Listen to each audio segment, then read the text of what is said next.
सबसे पहले अपने गुरुदेव के चरणों में प्रणाम करती हूँ, माता गौरा के चरणों में प्रणाम करती हूँ और गणेश कार्तिक दोनों भैया के चरणों में प्रणाम करती हूँ और जितना भी देवी देवताओं हैं उन लोगों को भी चरणों में प्रणाम करती हूँ। मेरा प्रणाम स्वीकार हो। और सभी गुरु भाई और गुरु बहन के चरणों में प्रणाम करती हूँ, मेरा प्रणाम स्वीकार हो। और सबके लिए दया मांगती हूँ कि हे शिव, सब पर दया करिए प्रभु, सब पर कृपा करिए और सबका रुका हुआ काम पूरा करिए। तो दोस्तों, आज हम एक चर्चा लेके आए हैं। चर्चा बहुत सुंदर है, शुरू से अंत तक सुनिएगा दोस्तों। अच्छा लगेगा लाइक कर दीजिएगा और शेयर कर दीजिएगा दोस्तों, और कमेंट बॉक्स में हर हर महादेव जरूर लिखिएगा। अगर कोई मेरा वीडियो में नया देख रहे हैं तो मेरा पहले वीडियो को सब्सक्राइब कर दीजिएगा, फिर बेल आइकन घंटी को प्रेस कर दीजिएगा दोस्तों, क्योंकि जब भी कोई भी वीडियो हम डालेंगे तो सबसे पहले उसका नोटिफिकेशन आपको पास पहुँचेगा। कथा है एक गरीब किसान का। गरीब किसान है, ना ही वो पढ़ल है और ना ही वो तेज है, मूर्ख है किसान, पर फिर भी भगवान कैसे खुश हो गए एक गरीब किसान से। शुरू से अंत तक सुनिएगा। तो कथा शुरू करने जा रहे हैं दोस्तों। एक किसान था। किसान मूर्ख था, गंवार था, उसको बुद्धि जरा सा भी नहीं था। किसान खेती बाड़ी करता था और उसी से उसका आजीविका चलता था। किसान कोई भी पूजा पाठ नहीं करता था, क्योंकि उसको ज्यादा ज्ञान बुद्धि नहीं था। कोई भी धर्म कर्म का काम नहीं करता था खुद से, क्योंकि उसको ज्यादा बुद्धि नहीं था, तो वो कभी दिमाग नहीं लगाया इस चीज में। एक दिन किसान अपना खेत से घर जा रहा था शाम को, तो वही आसपास में शिव चर्चा हो रहा था। तो शिव चर्चा में कहा जा रहा था कि जो लोग भगवान का नाम लेते हैं, उनका ध्यान करते हैं, उसको मोक्ष प्राप्त होता है। उसके घर में कभी भी दुख दरिद्रता नहीं आता है। तो ये बात उसके दिल में जाके बैठ गया। वो सोचने लगा कि सिर्फ नाम लेने से भगवान का मोक्ष मिलता है, घर से दुख दरिद्रता दूर होता है, तो नाम लेना चाहिए। उसके दिल में ये बात घर कर गया कि भगवान का नाम लेना चाहिए।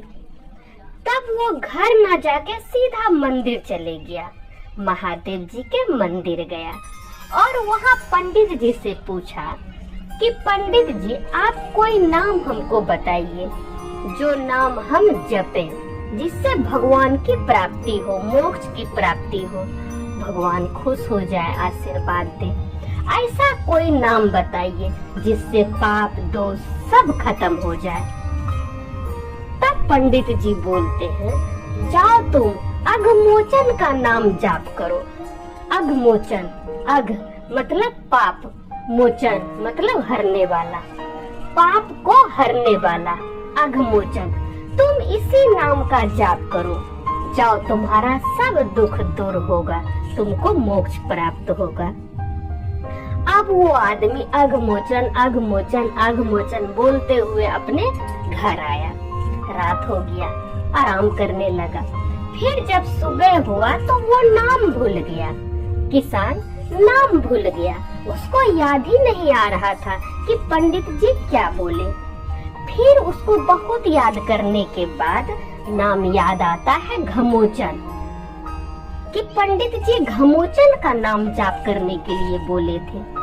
तो वो घमोचन घमोचन करके जाप करने लगा और जाप करते हुए खेत चला गया और खेत में मिट्टी कोड़ने लगा और भगवान का नाम जाप करने लगा, घमोचन घमोचन घमोचन।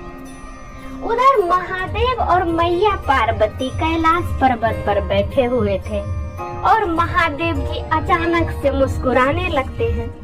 तब मैया पार्वती बोलती है कि प्रभु, आप क्यों मुस्कुरा रहे हैं, क्या बात है? तब महादेव जी बोलते हैं, नहीं नहीं कोई बात नहीं है। तब मैया पार्वती जिद करती है, नहीं नहीं बताइए ना, हमको भी जानना है कि आप क्यों मुस्कुरा रहे हैं। तब महादेव जी बोलते हैं कि एक मेरा नया भक्त है जो हमको नया नाम दिया है, घमोचन। यही सोच के हमको हंसी आ रहा है।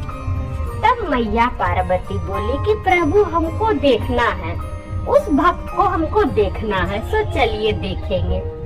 तब महादेव जी और मैया पार्वती पृथ्वी पर आते हैं और क्या देखते हैं कि किसान मिट्टी कोड़ रहा है और घमोचन घमोचन का नाम का जाप किए जा रहा है। तब महादेव क्या किए, वहीं पर एक गड्ढा था जहाँ पे किसान मिट्टी कोड़ रहा था, वहीं पास में एक गड्ढा था। तो महादेव जी वो गड्ढा में जाके छुप गए और मैया पार्वती साधारण सी महिला का रूप धारण करके उस किसान के पास चली गई और पूछने लगी कि तुम किसका नाम जाप कर रहा है, ये घमोचन घमोचन जो तुम बोल रहा है तो तुम किसका नाम जाप कर रहा है। वो किसान कोई जवाब नहीं दिया। उसको लगा कि बीच में हम रुक जाएंगे तो नाम भंग हो जाएगा, मेरा जाप भंग हो जाएगा, इसलिए वो कोई जवाब नहीं दिया। मैया बार बार पूछे जा रही थी कि बताओ तुम किसका नाम जाप कर रहा है, तुम किसका नाम जाप कर रहा है। अब किसान को आ गया गुस्सा, उसको बहुत गुस्सा आ गया। किसान सोचा कि नहीं जवाब देंगे तो ये चली जाएगी, लेकिन मैया तो गई नहीं, तो किसान को गुस्सा आ गया और किसान बोलता है कि तुम्हारे पति का नाम जाप कर रहे हैं, हम जो जाप कर रहे हैं तुम्हारे पति का नाम जाप कर रहे हैं। और वो जाप करने लगा। मैया पार्वती को लगा कि लगता है ये हमको पहचान गया, तभी तो बोल रहा है तुम्हारे पति का नाम जाप कर रहे हैं। फिर मैया बोलती है कि तुम मेरा पति को जानता है, बताओ वो कहाँ है, मेरा पति कहाँ है बताओ। फिर किसान को गुस्सा आ जाता है और वो बोलता है कि वो गड्ढा में तुम्हारा पति है, वो गड्ढा में तुम्हारा पति है, गुस्सा से बोलता है। अब मैया पार्वती को लगा सचमुच में ये हम लोग को पहचान गया। तब महादेव जी मुस्कुराते हुए उस गड्ढा से निकलते हैं और माता पार्वती महादेव जी अपना वास्तविक रूप में आते हैं। अब किसान जैसे देखता है मैया पार्वती और महादेव को वास्तविक रूप में, तो उसके खुशी का ठिकाना नहीं रहता है और आंख से आंसू छलक जाता है कि प्रभु हमको क्षमा कर दीजिए, प्रभु हमको माफ कर दीजिए, हम मैया को पहचान नहीं सके, प्रभु हम मूर्ख हैं, अनपढ़ हैं, कबार हैं, मैया को पहचान नहीं सके, प्रभु हमको माफ कर दीजिए। तब महादेव जी मुस्कुरा के बोलते हैं कि तुमने तो मेरा नया नाम का जाप किया है, जो कोई जानता भी नहीं है घमोचन, तुमने तो हमको नया नाम दिया, तो हम तुमसे कैसे गुस्सा होंगे। तब महादेव जी उसको सदा खुश रहने का आशीर्वाद देते हैं और वहाँ से अंतर ध्यान हो जाते हैं। तो दोस्तों इसीलिए कहा जाता है कि कहीं भी भगवान जी का कथा हो, चर्चा हो, कुछ भी हो, आदमी को सुनना चाहिए। कथा सुनने से बहुत ज्ञान प्राप्त होता है, उसमें बहुत ऐसा बात होता है जो आदमी का जीवन बदल देता है, इसलिए कथा सुनना चाहिए। तो ये वाला कथा आप लोग को सुन के कैसा लगा दोस्तों? उम्मीद करती हूँ कि आप लोग को सुन के अच्छा ही लगा होगा। लाइक कर दीजिएगा और शेयर कर दीजिएगा दोस्तों, और कमेंट बॉक्स में हर हर महादेव जरूर लिखिएगा। तो सब मिलके बोलिए हर हर महादेव, माता पार्वती की जय।